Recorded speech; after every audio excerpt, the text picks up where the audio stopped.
Hello guys, we are back with our next lecture. In this lecture, let us go through the location of a signs. So basically, exactly where these signs are located. So I'm saying beside road, right? So are there any specifications? Are there any height of that particular pole? Are there anything which we need to consider? So that thing we'll be discussing in this lecture, guys. They are placed, okay, so placed on the left side of the road. So any direction you are going, so your left will always be this side only, right? Yes. So that is the reason why always these things are placed on the left side, okay, of the road without any visual obstacles. So basically before this pole there will not be any tree or anything, there will not be any visual obstacles. So you, while you are traveling in your car or on bike, you can clearly observe them, guys. So that is the main thing, right? So why are they placed? To give you information. If they keep something in front, so there's what is the use of it, right? Yes. So that is the reason why the visual obstacles, there will not be any visual obstacles and can be read from the vehicle. So basically those things can be read from the vehicle. There is no need of you to get down and observe it and read it and then go back to the vehicle and move. No, you can just observe from the vehicle clearly.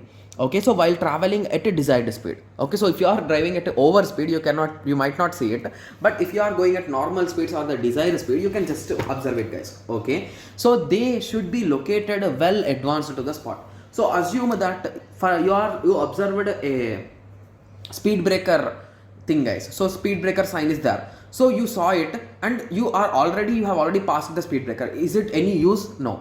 If they are placing them around 100 meters or 200 meters ahead, it will be good, right? Yes. So that is the reason why if here is the speed breaker sign, the speed breakers might be here, right? Yes. So in that way, okay, so there should be ahead of the particular event. Okay, so there should be minimum of a height 1000 meters, 1000 mm, not meters, okay, sorry, 1000 meters is 1 kilometer. Okay, yes. So 1000 mm. Okay, yes. So there should be at a height of 1000 mm. Okay, the sign face should be oriented approximately along the road. Okay, okay, okay. So assume that the road is in this way, guys.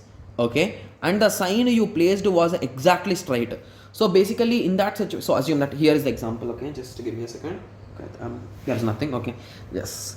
Okay, so assume that this is the sign, guys. Okay, this, okay, I think it's clear, right? So it's visible. Okay, yes. So this is the sign. If a vehicle is going like this, if the curve is like this, so it should also be according to the curve, right?